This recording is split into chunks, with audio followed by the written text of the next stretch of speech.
Michael, good few days on the training ground?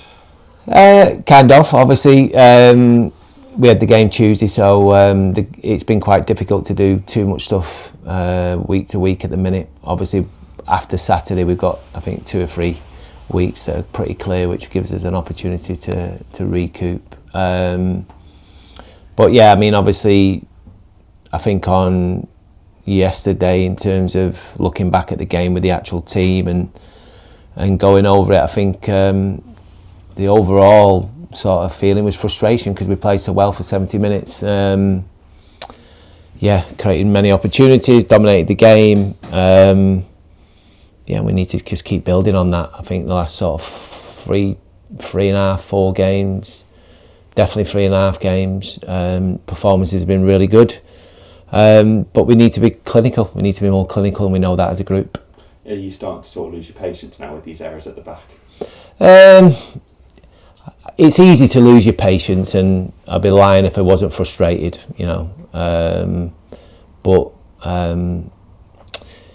the type of errors that we're making, for me, we're not doing it because we're like overplaying or anything like that. They're just genuine mistakes by players who are making wrong choices. So I think it's like anything in life. If you tend to make more wrong choices than not, you won't be in the team. And I think that as a group, I've been reasonably fair, I think, in terms of players who've been in and made errors, etc. I think I'll give players the opportunity to sort of bounce back from that.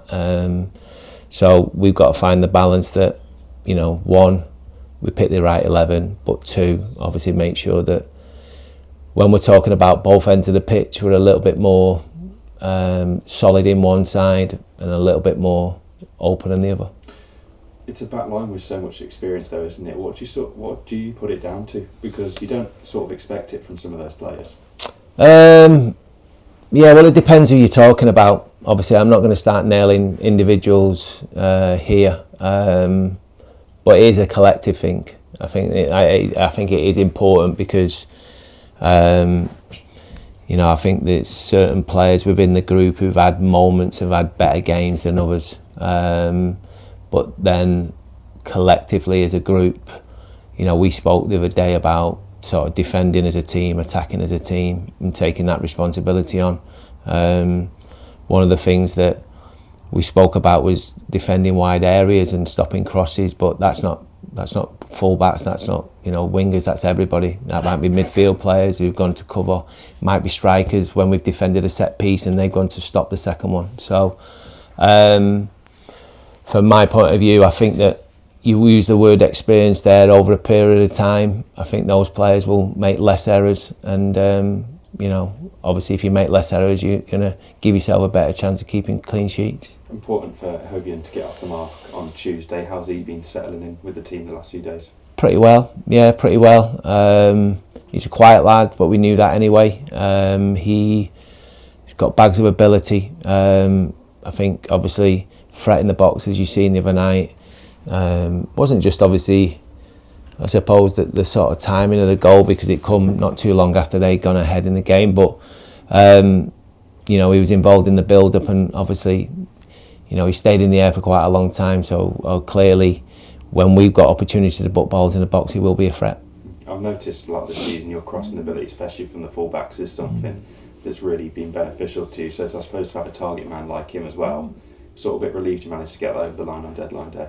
Definitely. I mean, obviously, it just gives us something different to what we got already, and that was the most important thing. And you've got to have a balance of different types of strikers, different types of attacking players, and I think he gives us that. He gives us the opportunity to put the ball down the side as well, because he's actually quicker than what you probably seen the other night. He hasn't really had the opportunity to open his legs up yet. But now with him, with Cabia, with Lloydie coming back into the group, all of a sudden we've got a little bit of pace up there. Have you thought about who he might be paired best with up top, or is it sort of a bit of experiment at the same time? A little bit of both. I mean, obviously, we can go with a 2, we can go with a 3.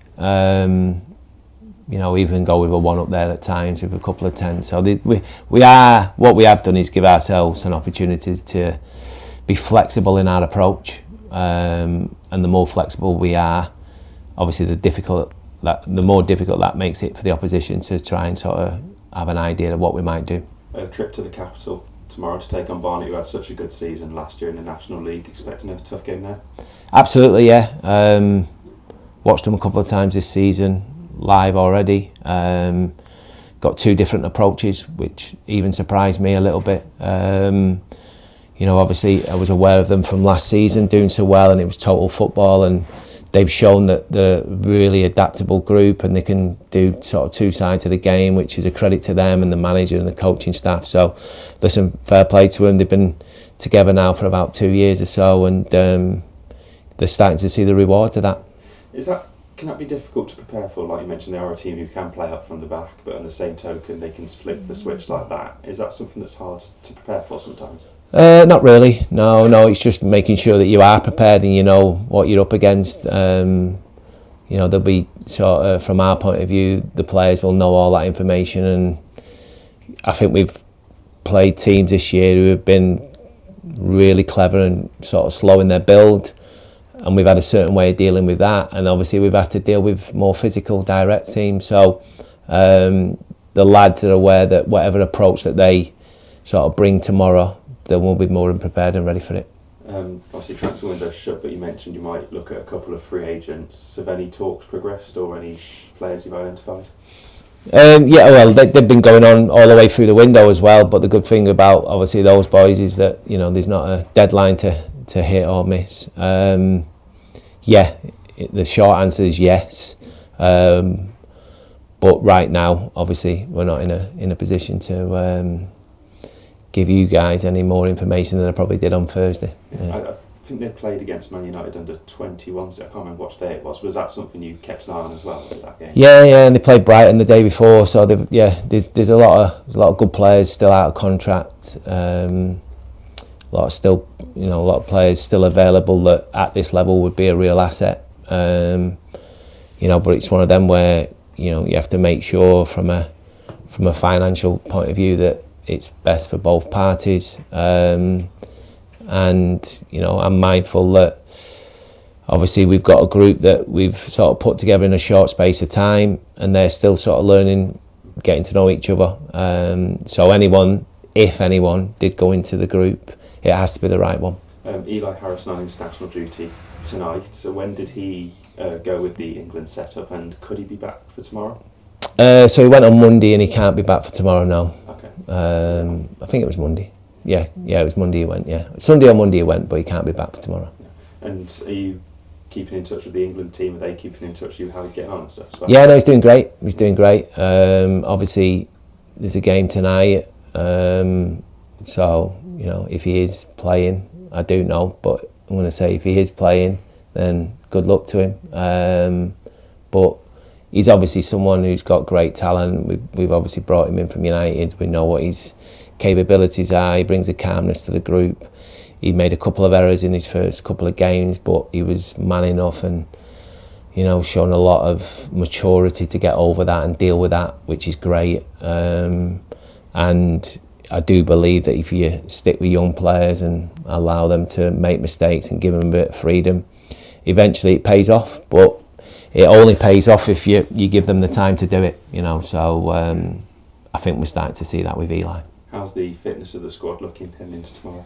Yeah, everybody apart from Scully's available. What's the issue with Scully?